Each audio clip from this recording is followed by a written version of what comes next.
যখন জনগণনা হয়েছিল সেই জনগণনা অনুসারে আমাদের আসামে মুসলিম জনসংখ্যা ছিল 15.5%, এবং সেই যে মুসলিম জনসংখ্যা ছিল তারা এই ভারতবর্ষের তারা ভূমিপুত্র ছিলেন,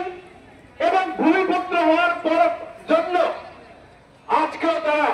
ভারতবর্ষে তারা শান্তিতে তারা বসবাস করছেন। কিন্তু তার পরবর্তী যদি আমরা লক্ষ্য করি,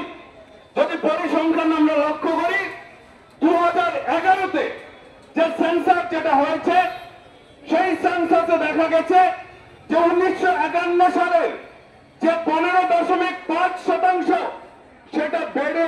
34% হয়েছে, এবং আজকের দিনে সেটা 42% গিয়ে পৌঁছেছে। বন্ধুরা, এই যে জনসংখ্যার যে বৃদ্ধি, সেই বৃদ্ধির পিছনে রাজনৈতিক ষড়যন্ত্র, একটা আন্তর্জাতিক ষড়যন্ত্র রয়েছে, যে আসামের জনবিন্যাসকে পরিবর্তন করে একটা অস্থির পরিস্থিতি সৃষ্টি করার জন্য। তার জন্য আমরা লক্ষ্য করেছি যে আসামে এই যে পরিস্থিতি, এই পরিস্থিতির মধ্যে আমরা লক্ষ্য করেছি যে এইসব যারা বাংলাদেশ থেকে যারা অনুপ্রবেশকারীরা যারা এসছেন, অনুপ্রবেশকারী মুসলিমরা যারা এসছেন, তাদেরকে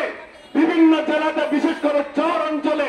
তাদেরকে বসানোর জায়গা করে দেওয়া হয়েছে কংগ্রেস সরকারের সময়, এবং তাদেরকে সরকারি সব ধরনের সুযোগ সুবিধা দেওয়া হয়েছে, কারণ তাদের ভোটের জন্য কংগ্রেস সরকার এটা করেছে। কংগ্রেস কোনদিনই আমাদের এই আসাম বা ভারতবর্ষের সুরক্ষার কথা কোনদিন চিন্তা করেনি। যে ভারতবর্ষ অস্থির হলে হোক, ভারতবর্ষের অখণ্ডতা আমাদের প্রশ্নের মুখে আসুক, কিন্তু আমরা আমাদের ভোটের জন্য আমরা বিদেশ থেকে আমদানি করেও ভারতবর্ষের সুরক্ষাকে আমরা প্রশ্ন চিহ্নের মুখে আমরা ফেলে দিতে আমরা পারি, এবং সেটা দেখিয়েছে কংগ্রেস।